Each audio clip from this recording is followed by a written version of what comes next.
Good morning. Thank you for joining me in this morning mindfulness practice.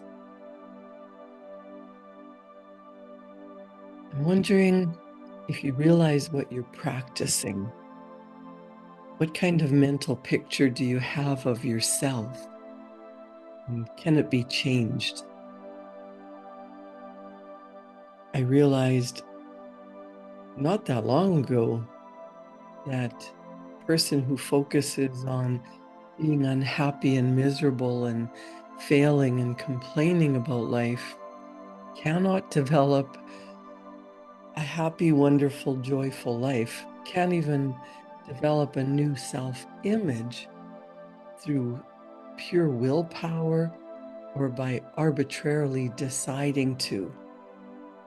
There must be some ground, some justification, some reason for deciding that the old version of me, the old picture of the victim was a lie, was an error, it was not appropriate.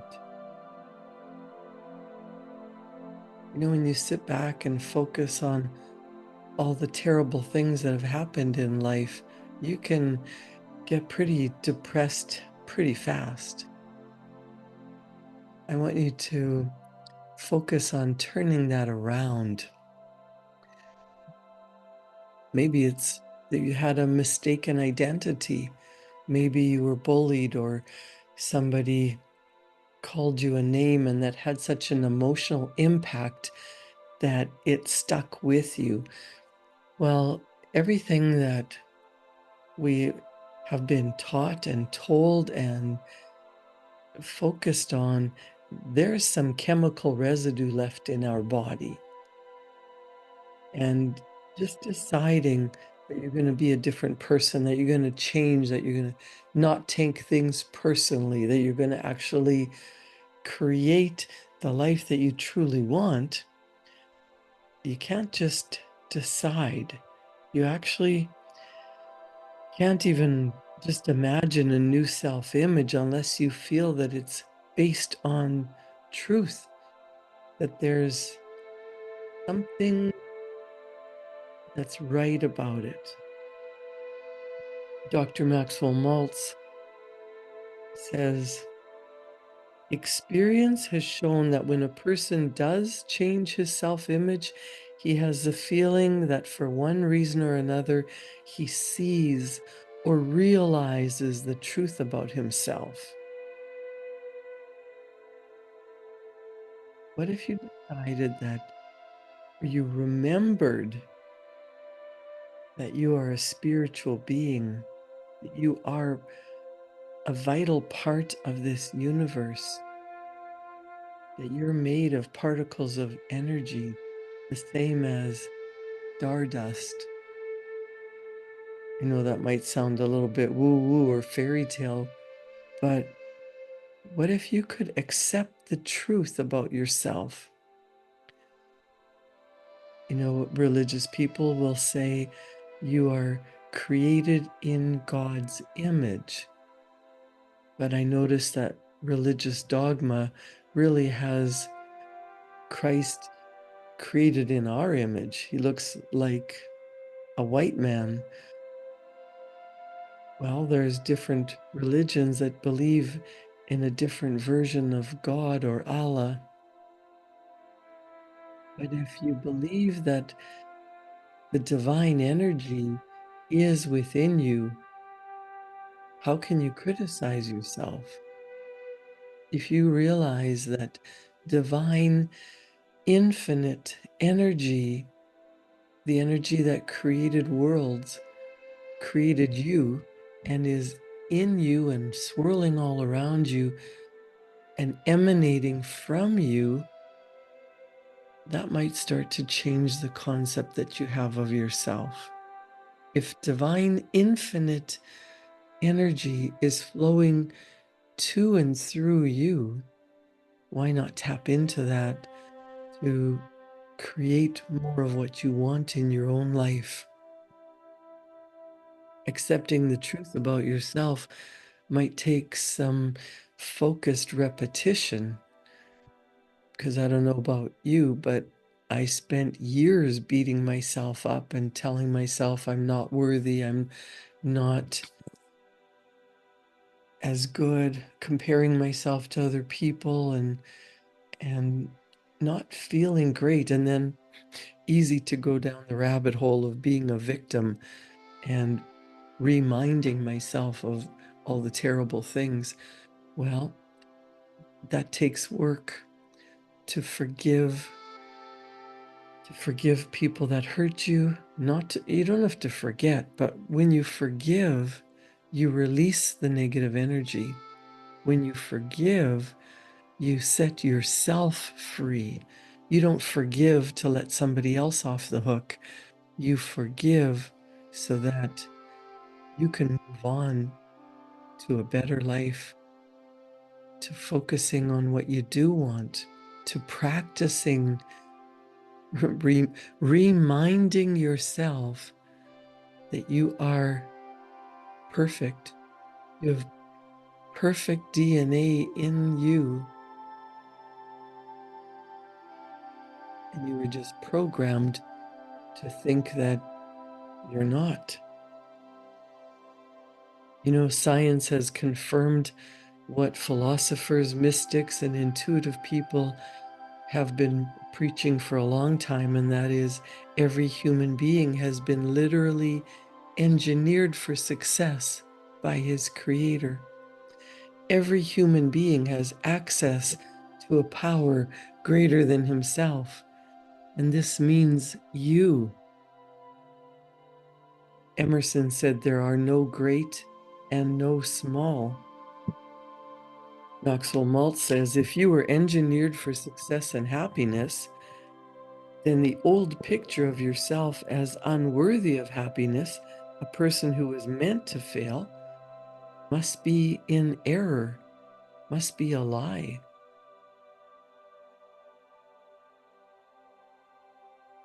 I'm reading from Psycho-Cybernetics, the chapter on discovering the success mechanism within you. And Maxwell Maltz says you have to memorize the basic principles by which your success mechanism operates.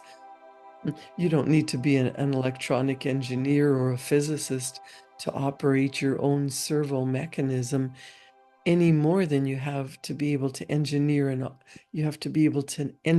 a vehicle in order to drive one. You don't have to become an electrical engineer in order to turn on the lights in your room. But you do need to be familiar with the following concepts. You have a built-in success mechanism. Your built-in success mechanism must have a goal or a target. So when you think about what you really want, you could look at it as where you're going, a destination, what you really want. There is a place.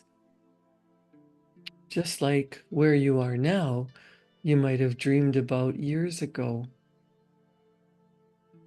Or if you've ever been on a trip or changed residences, first you had a goal, a target, a result that you wanted, something that you were focused on attaining, whether it was a particular job, a house, a trip. You decided what you wanted. So you have a built-in success mechanism, and it must have a goal or a target. Your mind is so powerful that it can take you anywhere. So your goal or your target must be conceived of as already in existence now, either in actual or potential form. So you think about a place like Hawaii or Jamaica or New York City or Elk Ridge in northern Saskatchewan. There is a place. It already exists. So you could focus on a place that you want to go that already exists, or potential. Steve Jobs invented the cell phone.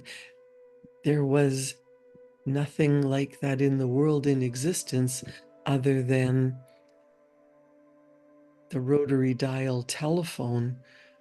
There's been different means of communication, but Steve Jobs decided something else. We should be able to take a picture and send it with our cell phone. We should be able to have wireless access. That was not in existence at the time. It was potential, and he tapped into it because he focused on what he wanted.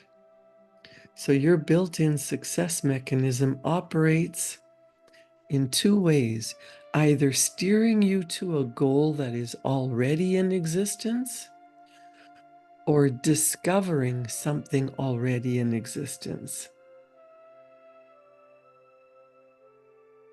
And this automatic mechanism is teleological. That is, it operates or must be oriented to end results goals. So you have a target, you say, this I want to do. I've decided on this beautiful goal and I'm going there. But your logical mind is going to say, I don't know how to get it, so I'm not going to start until I can figure it out. Your automatic success mechanism is teleological. You have to let it work. Don't try to make it work. Don't try and, your logical, educated, reasoning mind is going to automatically go to why we can't have that. It operates or must be oriented to end goals. So don't be discouraged because the means whereby may not be apparent. It is the function of the automatic mechanism to supply the means whereby when you supply the goal. You supply the goal and the universe does the heavy lifting. Whether you say God energy or universe or infinite intelligence, that will figure out the next step and put all the pieces of the puzzle together. If you knew how to get what you really want, you would already have it. Think in terms of the end result, and the means whereby will often take care of themselves. So Dr. Maxwell Maltz tells us the means by which your success mechanism works often take care of themselves and do so effortlessly when you supply the goal to your brain. It's like a GPS system.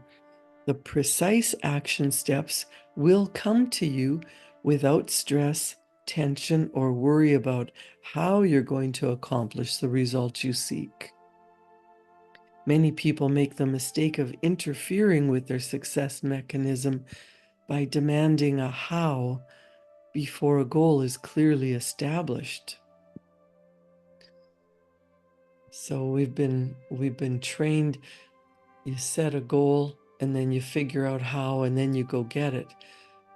I'm telling you, that is not the way to get what people call is an impossible goal or an inspirational goal. Nobody knew how to climb Mount Everest before somebody figured out how. They set a goal. They were willing to risk their lives and went after it. And now people see, oh, it is possible. Roger Bannister ran the first 4-minute mile when people said it's impossible for human beings to run a mile in under 4 minutes. After Roger Bannister broke that human-made law that people assumed it couldn't be done, and he proved it could be done, now people are breaking speed barriers all the time. Some people say, don't tell me that I can't do that because for sure I'm going to do it. So when you have a dream goal, it has to be something that you want so badly. It doesn't matter that other people say you're crazy or try and talk you out of it or say it's never been done before. What if you are the first person to prove that it can be done? Maxwell Maltz said, many people are going to accomplish the result you seek. Many people make the mistake of interfering with their success mechanism by demanding a how before a goal is clearly established. After you've formed a mental image of the goal you seek to create, the how will come to you, not before. That's why I spent years studying with Bob Proctor, is because I couldn't figure out the how. I didn't know I had to set impossible goals first, and then the goal showed up. The how showed up. Remain calm and relaxed, and the answers will arrive. Any attempt to force the ideas to come will not work. As Brian Tracy wrote, in all mental workings, effort defeats itself. Don't be afraid of making mistakes or of temporary failures. All servo mechanisms create a goal by negative feedback or by going forward, making mistakes, and immediately correcting course. Think about an airplane that's programmed. It doesn't go in a straight line directly to its target. It's off track most of the time. It moves around and through turbulence, but it's programmed to hit a specific target. So your GPS, your inner success mechanism, when you program the target, what do you really want? What result would you love to have show up in your life? And practice being there in your imagination, but not just thinking about it, not just intellectualizing it. What would it feel like? How are you going to feel when you get to your goal? Are you celebrating? Are you just relaxed because you know it's just around the corner, it's coming and you're ready for it? You can be eagerly anticipating it, but you have to see it in your mind. You have to believe that it's possible for you. And then you have to relax and be ready to receive. Allow it into your life. Don't reject it because you can't figure out how. That's not your business to figure out the how. You have to accept that you are worthy of receiving that beautiful image that you've written about, dreamed about, practiced thinking about. You have to plant the seeds in your heart and then start to take action.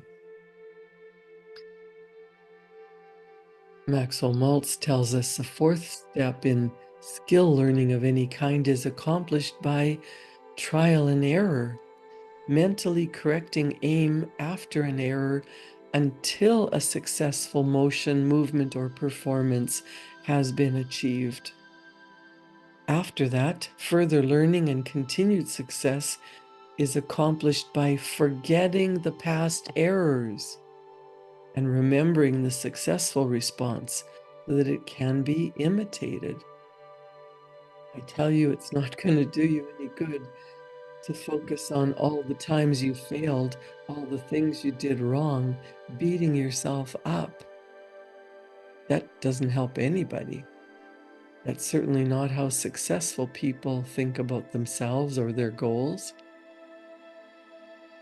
I think we've practiced beating ourselves up long enough Now we can say, I'm done with that. Set that burden aside and allow the universal energy that is flowing infinitely to and through me, to and through you, to and through all the people that you need to attract in order to attain your goal, all the resources, all the circumstances, all the conditions show up when you're focused on your beautiful goal, no matter what's going on around you, despite the current circumstances.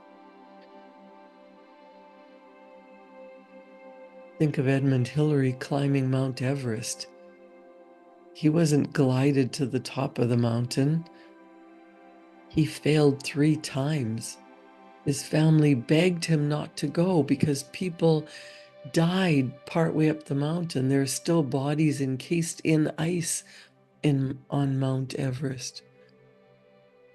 But he had a dream that he was going to reach the summit, stand at the top of the world and plant a flag. His family telling him that it never been done, can't be done, it's impossible, didn't stop him. He went back 3 times until he succeeded. I don't know what your beautiful goal looks like, but you do. What is that dream goal? Something that you believe you will be happy when you attain it. Well, the trick is to be happy now, and then you start to get creative ideas. And when you take action on those ideas, that's how you start to move in the direction of your goal.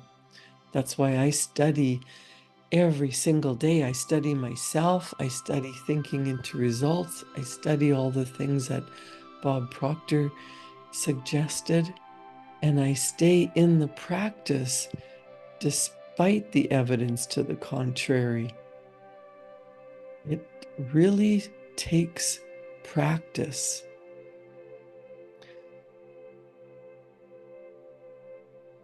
Maxwell Maltz says, the 5th step to discovering the success mechanism within you is you must learn to trust your creative mechanism to do its work and not jam it by becoming too concerned or too anxious as to whether or not it will work, or by attempting to force it by too much conscious effort.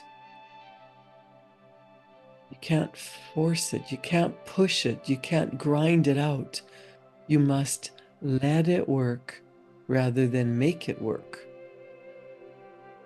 This trust is necessary because your creative mechanism operates below the level of consciousness, and you cannot know what is going on beneath the surface. Moreover, its nature is to operate spontaneously according to present need. Therefore, you have no guarantees in advance. Your creative mechanism comes into operation as you act and as you place a demand on it by your actions. Think about how the GPS in your vehicle works. You're driving from Toronto to Miami, Florida. You don't snap your fingers and arrive. You program the GPS. There's stops along the way, there's detours. Maybe the route that you programmed in is under construction and you have to be rerouted. Your inner guidance system is going to be like that.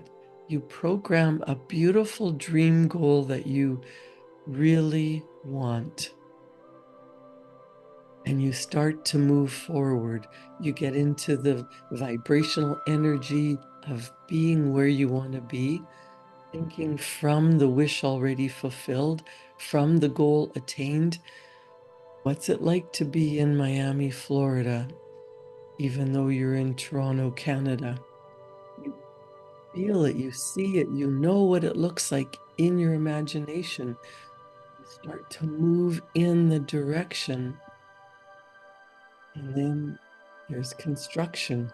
There's a brick wall. You're rerouted. You don't get to Connecticut or to New York and turn around and, oh, I guess it's not meant to be. You don't get halfway to your destination and give up. You figure out a different way. You focus on where you're going, what it's like now that you're there, and then a new path opens up. Your GPS system kicks in and you try a new path. Maybe you run into the brick wall and you think you've failed. You haven't failed, you just tried something that didn't work and keep going. A plan, a strategy will come to you when you're focused on where you're going. Maxwell Maltz says, you must not wait to act until you have proof. You must act as if it's there and it will come through. Do the thing and you will have the power, said Emerson. Do the thing and you'll get the energy. Think about what you really, truly want. What's it going to feel like now that you're there? And write it down. We're focused on doing the thing, and then you have the power. Failing forward, thinking from the end goal, acting as the person that you want to become, and you will reach your goal. The destination is a journey. In fact, you really wouldn't want to snap your fingers and end up at the goal. That would be too easy. You want to actually feel that you accomplished something, that you did what other people said was impossible. If you've heard, we don't do that, our family's not like that, who do you think you are? Write down the opposite. I am. It could be, I am created in the image of God. I am tapped into the energy of the universal mind. I am creating a beautiful life. I am loved and respected. I am healthy and happy. It doesn't have to be one or the other. What does it look like to have the beautiful dream goal that you've always imagined? You thought your logical mind thinks it's impossible. Write down what you truly desire in the present tense. It's here now. What does it look like? What does it feel like? And who have you become now that the goal is a reality? The trick is to feel it, to get clear on what it looks like, to practice being there, getting into that vibrational energy and starting to take action as the person who already has the goal, and it will show up. I can't tell you when. I just know that it starts to move into form as you take action and move toward the goal. Your goal starts moving toward you. And it'll be more beautiful than you could imagine. Create a wonderful day. Thank you for joining me in this morning mindfulness practice. I'll see you back here tomorrow morning at 7. Thank you.